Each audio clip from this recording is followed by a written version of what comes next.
Well, hey, welcome. Glad to have you back. And welcome to CISO Talk, another episode of CISO Talk. Matter of fact, this is episode 4 in our Master Series class, Lightning in a Bottle. I'm trying to share experience and perspective, information to up-and-coming CISOs, share it amongst ourselves, and kind of help the community grow and expand. So we have a great panel here today.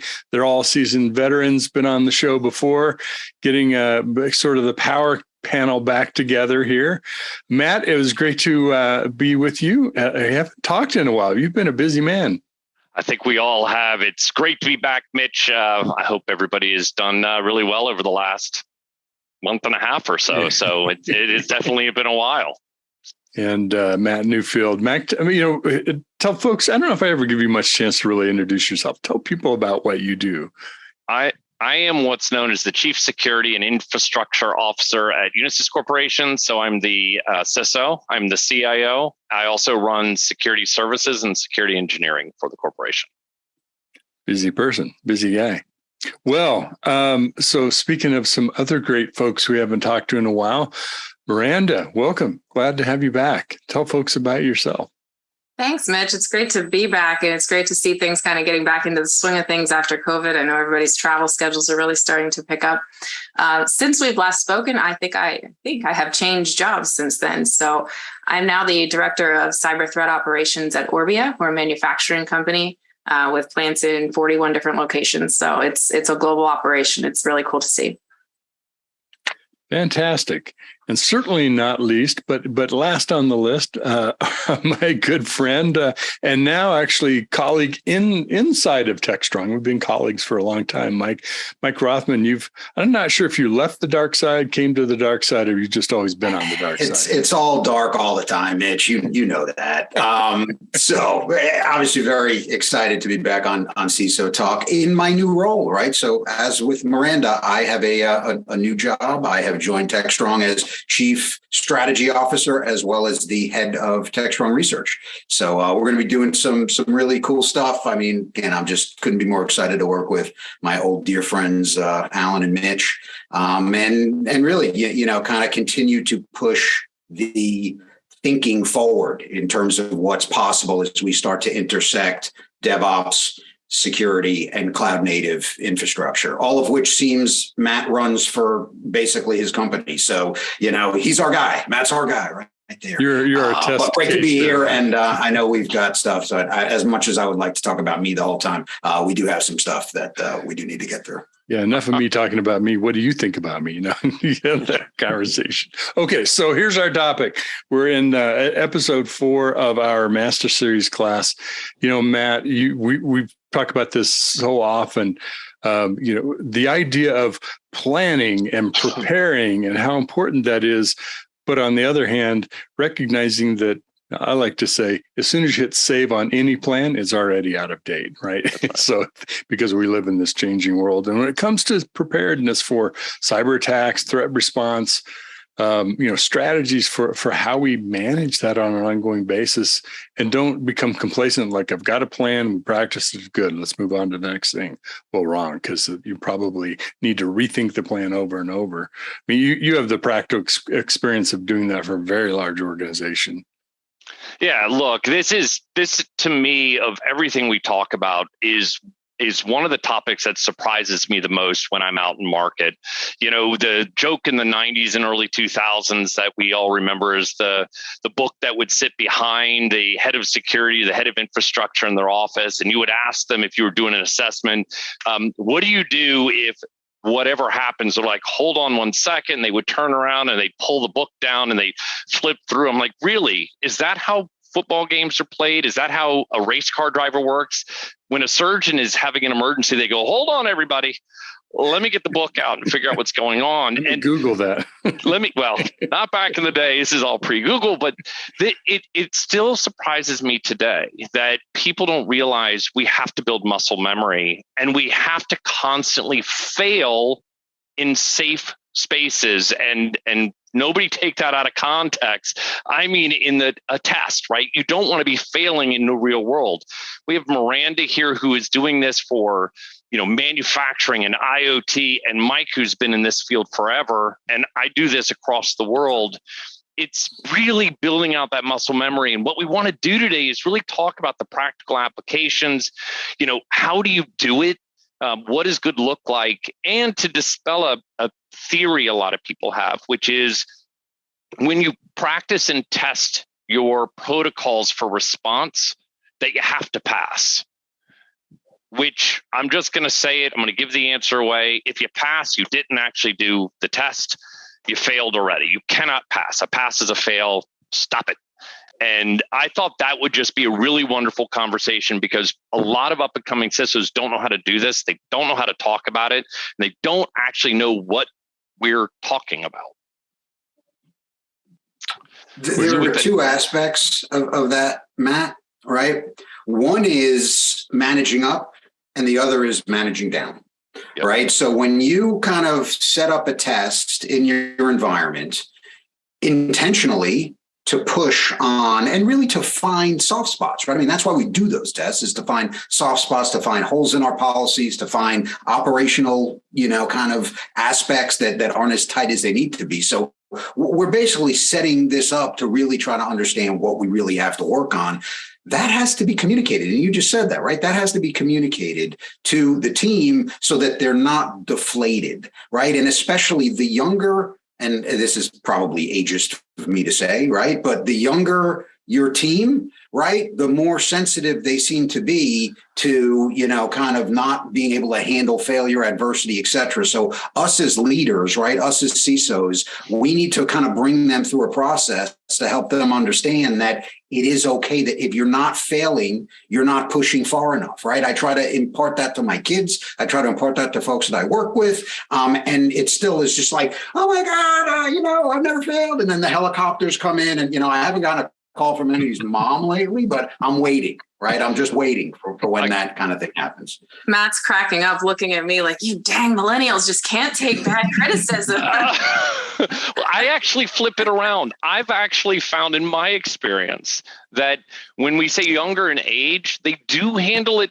well. Where I actually find people handle it poorly is, Mike, it's us. Especially if we've been at that organization for a long time. It's, what do you mean you're calling my kid ugly? I've done it this way my whole career. Who are you to tell me, Mr. or Mrs. 25-year-old or 30-year-old, how to do things? I was doing this in mainframe days. So it is ageist, but on both sides, right? It is difficult. And when Miranda and I work together, and we've worked together in other organizations, if you would go in and do these tests, some of the responses, it wasn't the new person, it wasn't the older person, the seasoned person, it was both. They just couldn't get it. And you hit the nail on the head. And Miranda, I'd love to know, since you said you're newer in your organization, how you're approaching this. But it's that up and down and sideways communications, setting the expectations with a board, your peers, your staff, that we're going to fail this. And it's okay as long as we stay in our boundaries. So Miranda, you just started an organization recently. How do you handle that given your very stressful role?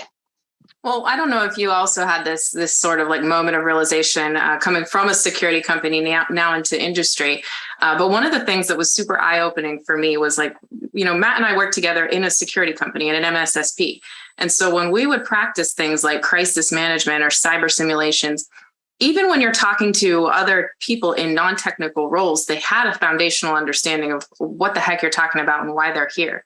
When I ran a simulation with my new company in the manufacturing sector, and you start pulling in PR and legal and HR, and why am I here? This is a cyber incident. Just go talk to the techies. And so it's not only just like, do you have to bring them to the table and force them to test the plan, but you have to kind of overcome that cultural challenge of like, why am I here? What's my role in a cyber crisis as well? Because there is a role for everybody to play, right? If your company's name is in the news, your PR person better know what they're talking about, right? I couldn't agree. I'll give a fun story, and I may have said this in another episode, but I'll keep it at a high level. Back when Mike and I were younger, in the day, one of the things we used to do in company was tabletops. And I had been asked to go do a tabletop at a company that was a multi-hour drive from my home office. Went in, we did the tabletop. It went fine. We make phone calls to certain people. And even on the voicemails we left, we said things like, as previously discussed, this is a tabletop exercise. And then we would act like there was a breach. Mm-hmm. Went home afterwards. I got a call from the CEO that evening. And after a string of vulgarities, he told me to get in my car and get my blankety blank, blank, blank back up there. And, as a younger engineer, you sit there and you're driving and there are no cell phones and you're like, I wonder what I did. It was a tabletop exercise. Pull in, a lot of cars at this building. I go in, lights are on, their boardroom is filled with people. And I walk in, they're like, it's about time. He did a press release on a breach because of your tabletop. And I was like, whoa. Who's he? And that's the head of PR. And he goes, yeah, you left me a voicemail. I'm like, the one that said, and I read it out. He goes, well, I wasn't really listening. I just heard the end and I did a press release.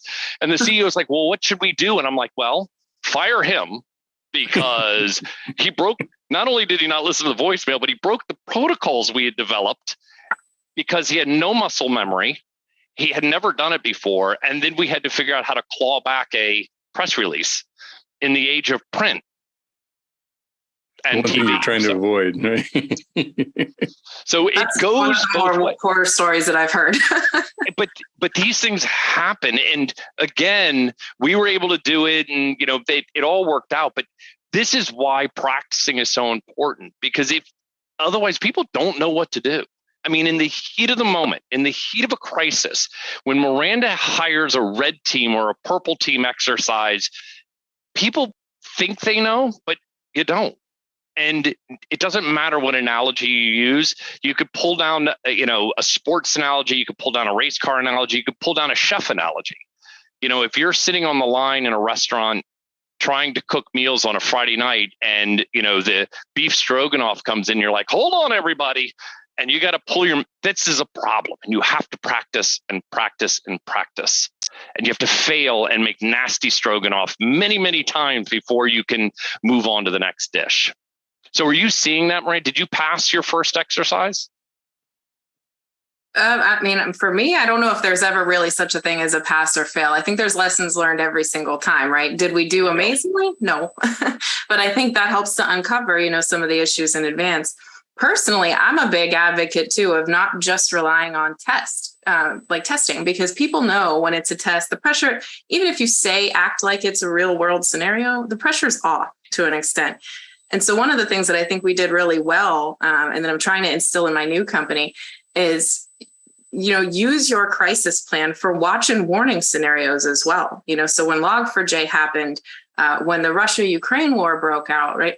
Were we directly impacted at the time? No, but much like you would have a tornado warning if it's coming inbound, right? You need to shore up, right? You need to put out your sandbags and get ready, or whatever you guys do when there's a tornado. I live in Virginia. We don't have that. Go to the basement, but yes. Go to the basement, right? Yeah. So I really want to instill the habit of using, this is a living document. It is not a plan to me that sits on a shelf in my bookcase. It's something that we're going to be using multiple times a year.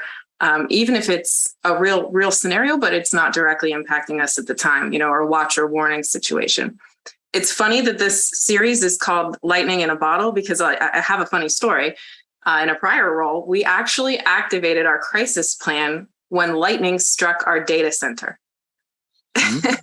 which is not a cyber crisis, right? That's not a cybersecurity event.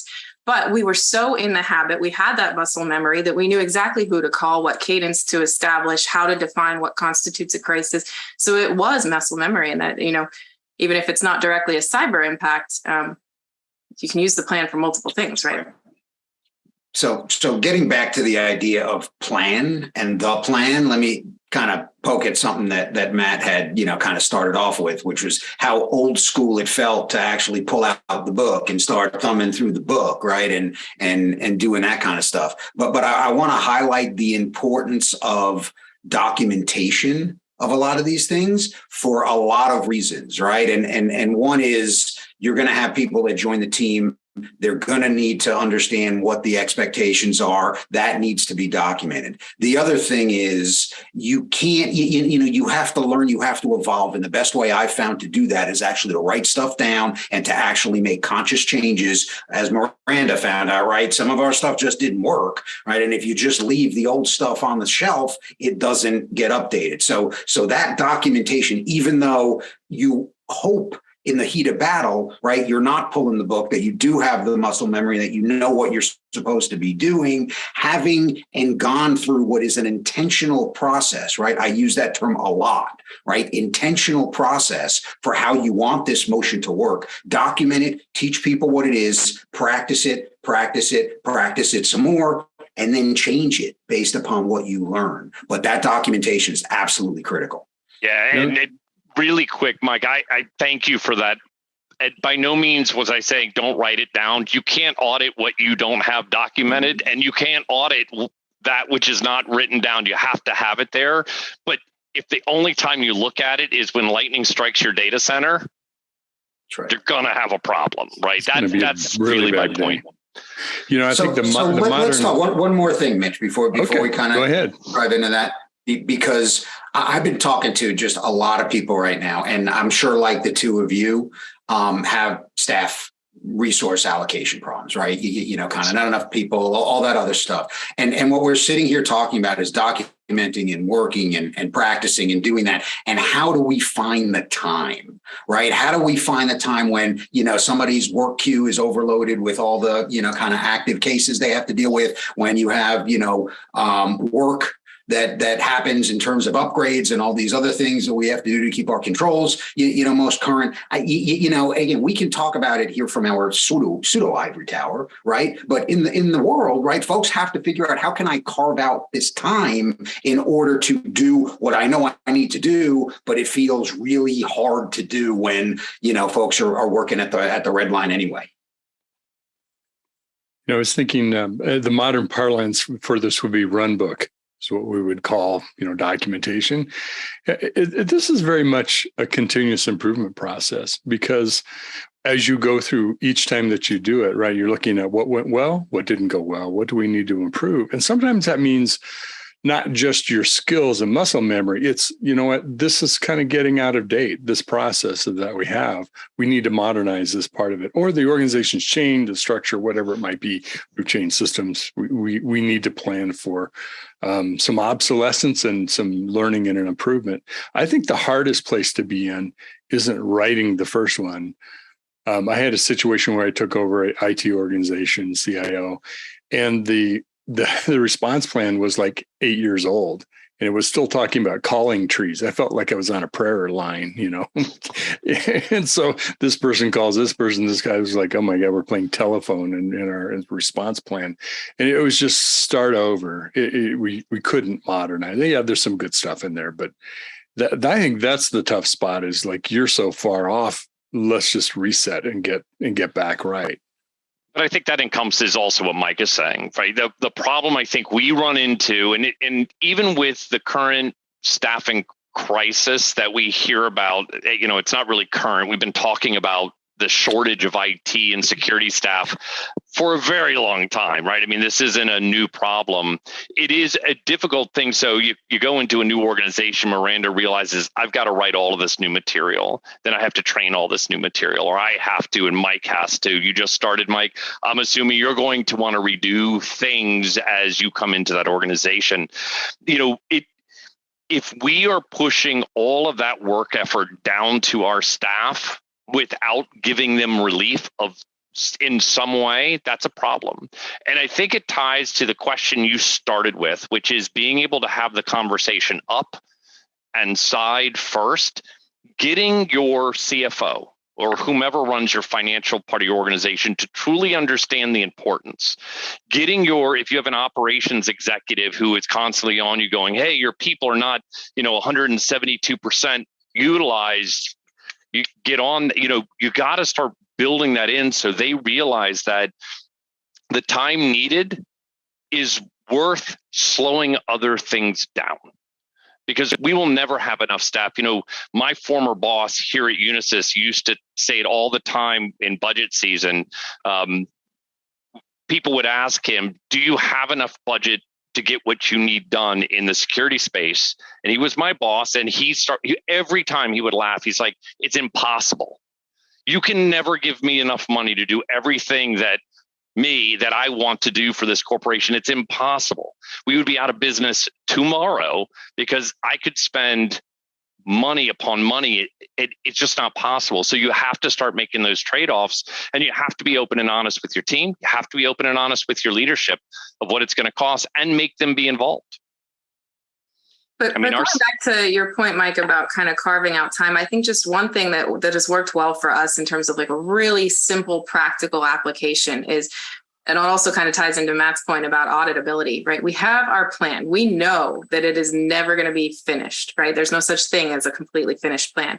And so one thing that we've started doing is, as we find things that need to be changed, we just submit a simple blurb, right? What needs to be changed? Where in the document is it? Who's submitting the change and when?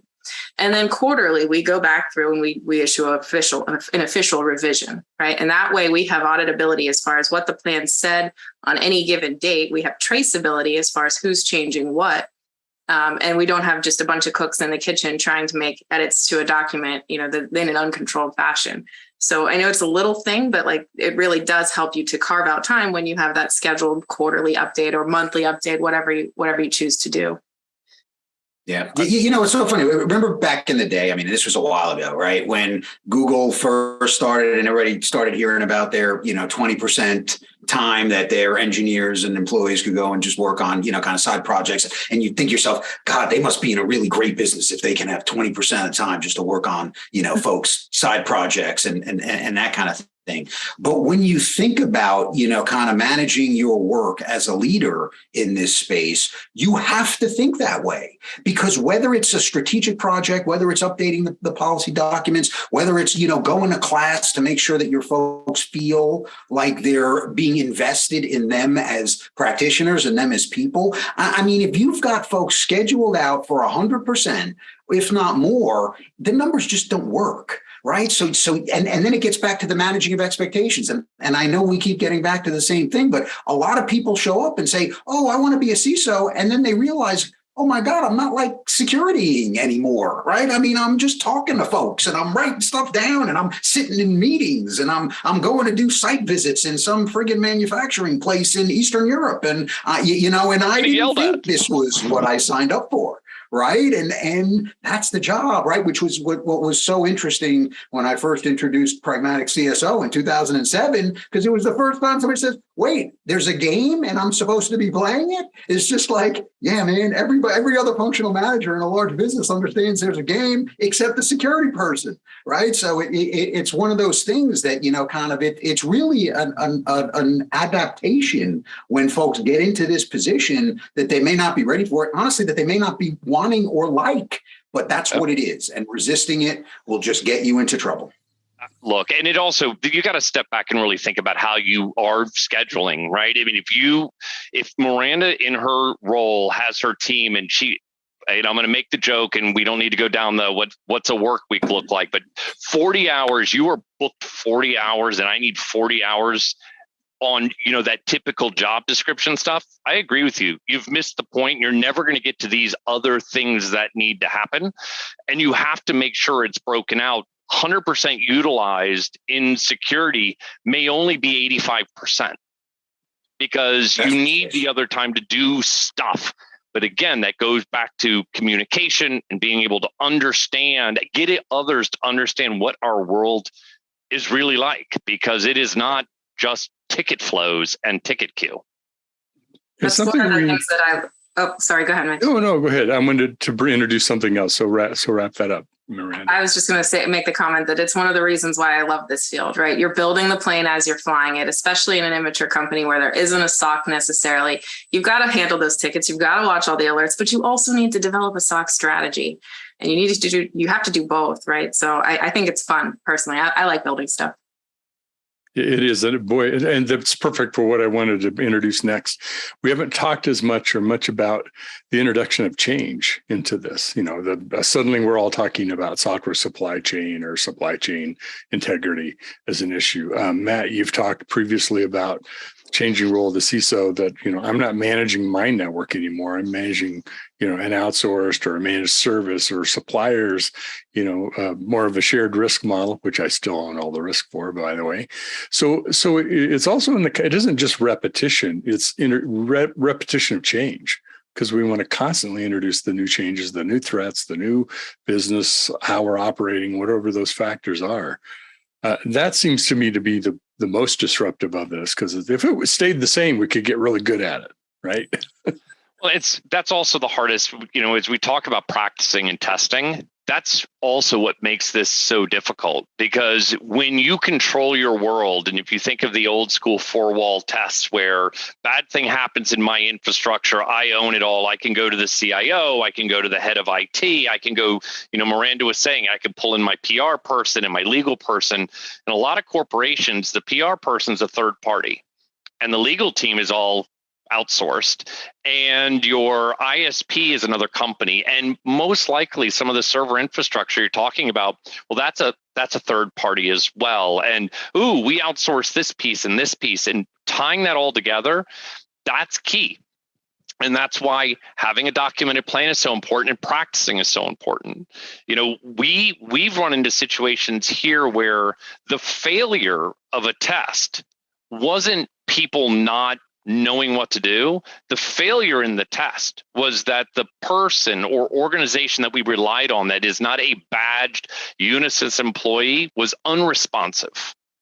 We have an SLA, we have requirements, they didn't respond. Well, they are no longer going to be in our critical chain. It's just not going to happen, especially if they were pre-notified. We're going to be doing this. And it changed our whole TPRM program, which is another episode, the third-party risk management program, where if one of our main suppliers fails one of our tabletops, they can no longer be considered a tier 1. They're out. Right. So you can start really building, because you are right. It is so few people in one of our crisis tests are actually badged employees. Mm-hmm. Are you all seeing that, Mike? I mean, you do a lot of research. Are you starting to see that as well? Yes. I mean, I think that we're in a situation where we are an interdependent society. Right. Yeah. And we can talk about ecosystems, we can talk about, but you mentioned my server's somewhere else, right? My server's in the cloud, right? And all my data is in a variety of different SaaS players. And I've got to understand how this attack has proliferated, where are they coming? And it may not even be within my stuff. Right. So we would normally we would see something because we would be able to track, remember, Matt, old school, right? We'd be able to track network telemetry and traffic, and we would know something bad. We don't get to see that stuff anymore.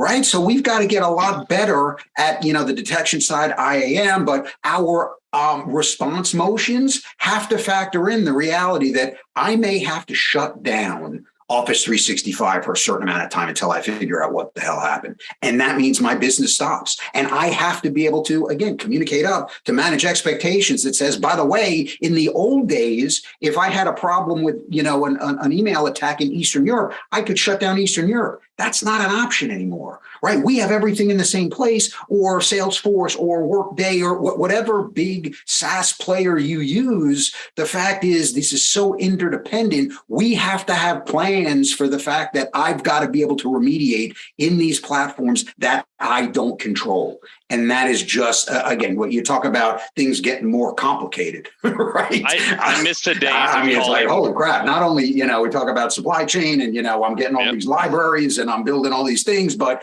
man, now I've just got, I'm dependent on all these other, kind of organizations in order for me just to figure out if I lost data, right? If I lost data. I miss the days of being able to call Josh in the data center going, unplug this port real quick. Thanks. Right. I'll be over shortly. Just pull it out real quick. And I know that segment's offline now. You can't do it anymore. You're right. It's the way VMs work, the way the virtualized environment works, getting something off of a network is not easy. I mean, there's no blinky buttons, no blinky flashy lights to say that. There isn't. And that's kind of that's why one of the things I kind of counsel folks to do is, I mean, not literally, right, but proverbially burn up your plan every year. And if you were to start from scratch, what would it look like? Because I'll tell you, if you're 90% cloud, the plan you built 6 years ago, when most of your stuff was on-prem, I mean, that's a case where you probably do have to burn it up because your motions are just totally different. And it's a good exercise, right, for the leader of the security team to go, if I could zero this thing out and I didn't have, installed base and constraints and budget, what would this thing look like? And then you can start to pick from those things and say, how can I start to get there? And that starts to develop your strategic roadmap. But without, being able to do that, you just do more of what you've always done, even though the underlying infrastructure has totally shifted under our feet. And in a lot of cases, you're so busy, you don't even see it. So that, to me, that's a very, productive exercise, or whatever it is, right? September, or whenever your fiscal year ends, whatever, when your budgeting process starts, I don't care, right? But at least once a year, go back in there and zero it out and just say, listen, what would we do if we could just start over again? Well, you bring up a really good point, Mike, but in that same vein, I think people are starting, the industry is coming around to accepting the fact that your incident response plan needs to be updated annually. You need to test it annually, but they often so focus on the response element. Like, are you also testing how capable you are of actually detecting something in the first place? And this is one of the things that I would do, coming from an MSSP. Anytime a client told me that they had a pen test or they did a red team exercise, I wanted to go back and see what percentage of the kill chain did my team actually detect. And if there were things that were missing, we only can alert on what we see. So if there's elements of the tech stack that we don't have visibility into, we're not going to alert on it. And I think that's often a thing that people miss. We actually went back and did an exercise recently mapping our tech stack to the MITRE attack framework, right? And we went through each TTP and said, could we detect this with the technology and the infrastructure that we have today? Yes, no. And we developed a heat map over time and said we could probably detect 60% of this or 20% of this. And here's our weak spots. That can help spur additional investment too, in terms of you got to build out the tool set that you're using in order to start on this in the first place, right? I got to tell you, because I love what you're doing. I couldn't agree with it more. And now you can focus. So you go through, instead of you running tests, because you said it at the beginning, Miranda, and I loved it. It's not always about the test. But so now, instead of you running a test on an area you only see 10% on, why bother? You didn't need to be tested for that failure. If your team goes, we would see 100% of the time or 96%, you can start focusing these things, because now you can prove to yourself, yes, everything is really working, especially if you're using third parties. But doing a map to MITRE, whatever framework you like, I love doing that. As long as you get that validation, at least third party. I've tried that in organizations and like, we see everything. And you're like, really? So, and can we all just take a second and be thankful for the fact that a couple of years ago we got the MITRE attack framework, right? Because what that did is that allowed us to standardize our vernacular for what these TTPs look like. Before, you had to deal with some, let's call them overly priced response firm that kind of had a lot of this information, and they would help you map it, but most organizations, that was out of reach for what they had to do, unless they could pay a $250,000 a year retainer, which not a lot of organizations could do. So what I found, and even better, a lot of the monitoring tools that we're using now are mapping their findings to the framework. So you can start to really pinpoint not just, what I have coverage, and that's a tabletop, Miranda, and that's fantastic, right? But in actuality, you can start to see the telemetry that's coming in and identifying where you may have gaps in your stack, not based upon your tabletop, based upon the data, right? And that just, it really changes everything from the standpoint of helping folks understand how many different ways you can get hurt. Where before it was really only the experts, right? Kind of the lean forward folks, the folks that really understood enterprise security. And now this kind of tool is accessible for all. And that's really just a huge gift to our community. Most of them, albeit, don't understand what that means and don't understand how to use it, but at least it's out there. And it's something that, again, we can start evangelizing, and the whole industry has been, with the fact of how powerful that is. Now they've got one for containers. It really is. I mean, it's just fantastic from the standpoint of, somebody that's been struggling to help organizations that don't know what they're doing to sort of know what they're doing for a long, long time. I think a collective moment of thanks for MITRE. One thing that I am super appreciative too is that they not only, are standardizing on a set of terminology and codes that we can use to talk about TTPs, but they also go out and rate the products. You get hit with so much vendor marketing material and Gartner reports and market analysis, but I want to see, how did it actually perform in a real test? And MITRE publishes all that. And I'm not going to name any names, but you can go out there and see which vendors are doing a better job detecting the entire attack framework than others. And it's great. Yeah. And especially when you move to that automation, they're also able to say, yeah, it detected and it can do these things in these scenarios, instead of it being well, that's what the salesperson told me it could do. So before the end of this episode you're watching, everyone needs to go out on their Twitter account and thank MITRE. So just tweet it now, get it over with.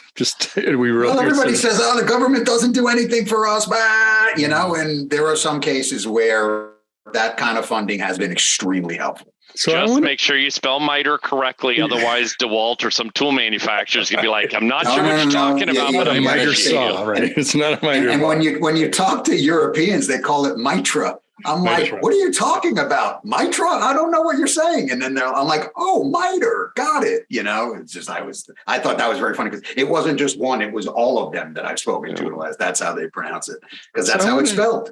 I want to introduce something that I think has the potential to kind of really upend all of our worlds. And here's what I mean by this, not to be, I'm not saying something's going to end the world here on us, but what's happening in whether it's the infrastructure stack and the provider stack, the software world, going to cloud native and DevOps and all these processes, I've come to this mindset of I have to stop thinking of things that are in a state and remain in a state, and think of the entire environment, the ecosystem, as a fluid.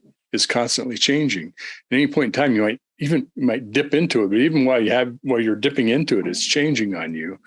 So it's how do we create processes and responses to the APIs that I might be using or might have created in our development teams, half a dozen, wherever they are all over the world, that could have changed, in the 5 minutes ago, I'm using a brand new API we just created in something that got pushed out in a couple of microservices in this app in this region. It's not a static world that we live in that we can say, okay, this is what it was like. Let's assess what happened, or how do we respond to it? How do we deal with a challenge like that? Or do you buy into that premise? Maybe that's just how I view it. I mean, look, I'll jump into it. This is where having it. Look, this is the core of the company that you all are a part of. This is, for what you're saying, this is why SDLC is so important to me, right? That documented flow so that you can have a way to go back and figure out what's where. I mean, Miranda talked at the beginning of this about Log4j. I mean, that alone should have been a wake-up call for every single organization on the planet. I can't tell you how many times when we were doing our analysis, we would go through and we'd be on the phone with major vendors like, we're not susceptible. We don't use that. And my team was like, really? Because we ran these tests and we got into the system. How are you not? And they'd hang up. They call us back. They're like, yeah, whoops, we do have that thing that's sitting here, but you don't need it. So we're going to remove it in a patch that's going to come out in 4 months. And, that to me is about really having a software development lifecycle, having books that come out of that SDLC that go into your IR plan, because for us, we've tied that all together. If we have an incident, we're able to go and look and see in our documentation before we start just running mass scans against, some piece of code and, spending the money on a, vendor A or a vendor B to go look or use licenses. I can now look inside of these books that we get out of it. It becomes very powerful. But to your point, it is important because you could launch something today, think it's the greatest thing in the world, and tomorrow some Minecraft gamer breaks into it. I'm not trying to give a I think you have to reference, expect that's going to happen. Of course. I think you have to expect that's going to happen. And why the agility is so important. And one of the things that's been cool about spending a lot more time with DevOps folks and continuing to spend more time with DevOps folks is that, one, from a management standpoint, they understand the idea of unplanned work. Right. And managing, kind of the fact that you're going to have issues and, kind of so back to the, thing we were talking about 20 minutes ago on this front, but also from a building in a security testing mentality to every stage of the development are things that we in security need to learn. Right. And some of the more advanced groups that I've worked with have what they call now a detection engineering team. Right. It's a software group that is building detections that they ultimately put into their monitoring environment, but they run it through a pipeline, right? They burn stuff in, they monitor it, to see what happens. They tune it, they go back, and they're constantly testing this stuff for how it works. And it is a software discipline. And again, when you talk about talking to some folks that don't know what they stepped into, it's just like, oh, wait. So I'm not managing the firewalls anymore. I actually have to spend all this time with these other people. Oh, and I've got to manage software people too, because I've got a bunch of folks that are scripting out things in my infrastructure. And now I got to understand all that stuff. So the skills constantly evolve for senior security folks. And it gets back to, we talked about the importance of investing in our people and sending them off to training and carving out time and protecting time for that. It applies the same to us, right? If we're not starting to learn about some of these motions, if we're not working with our, dev teams and the CTO group, as they're starting to, migrate to, these types of agile, infrastructure environments, how are we going to protect it, right? How are we going to protect it? I think the thing I get out of this that I think the audience needs to grasp is for a lot of organizations, the thought of having your CTO, your head of engineering as part of your corporate crisis, as part of your incident response program is not even in the realm of what are you talking about. And I think, Mitch, what you've brought out, and I think it's a really good point, is they must be. They must be, because if you don't have the books, if you don't have an SBOM, a software bill of materials, if you don't have a program around that, you're not that different from most organizations on the planet. I mean, most organizations couldn't spell SBOM, let alone have an SBOM that's worth its weight in anything. So you have to have the people who are responsible for that tied in so you could be working with them on a regular basis.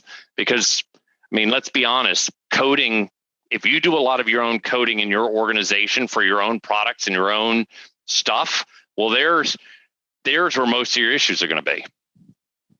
Well, we're coming up on, we've really spent a lot of time together on this. We should divide this into the 4.1 episode, 4.2, so we can continue this more. How about just wrap up with a parting thought? I know we've really emphasized the documentation and the process and building the muscle memory. Is it, Mike, you want to, anything you'd like to also get out there that maybe hasn't been said yet?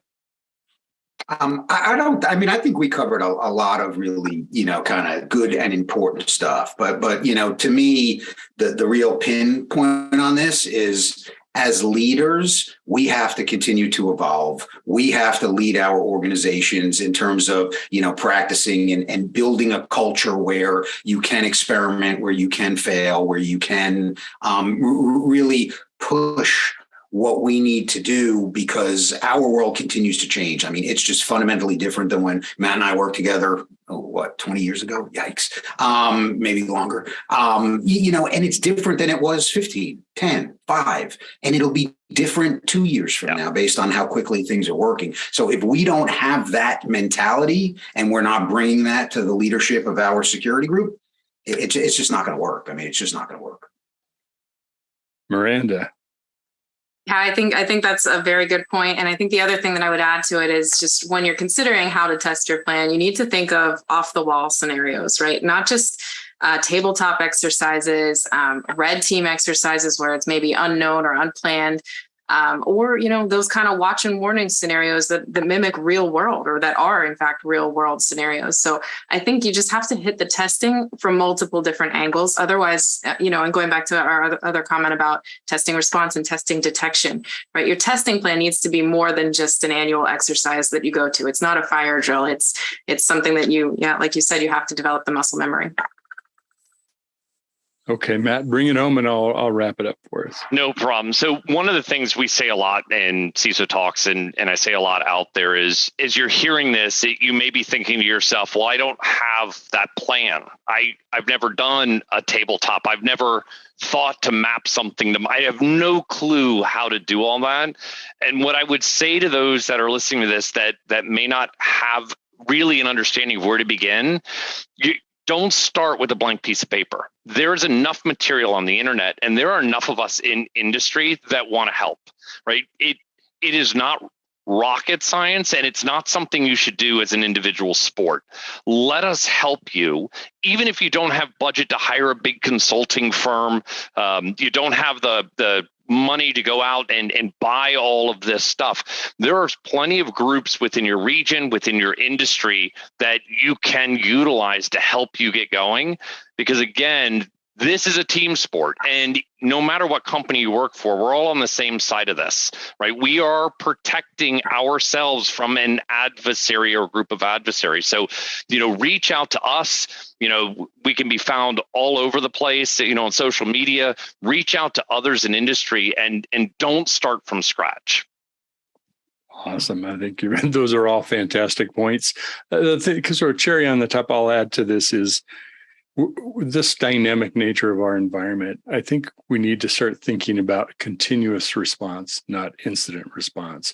It's much easier to grab onto something that's in motion and execute the things that need to now happen in addition to what's already happening, as opposed to firing up the old generators, and kind of getting the flywheel going to get this up, because things are happening that quickly.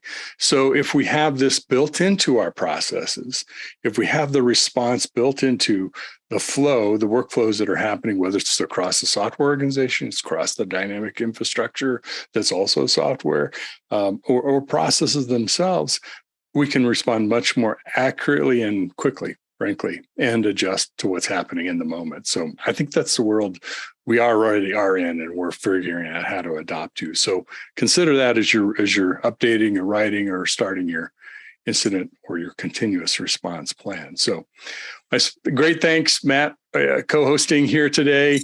Of course, we're great to have you back again, Miranda Ritchie. And hopefully we won't have quite as long a gap to get you back on the show. I know you've been busy with starting this new job, and we're very happy for you. And Mr. Rothman, great to be working with you and talking DevOps and cloud native and cybersecurity. And, it's just mind expanding. So thank you to your audience. We have another episode in our masterclass series coming up. So please tune in, and thank you for watching. Take care, everybody. Bye-bye.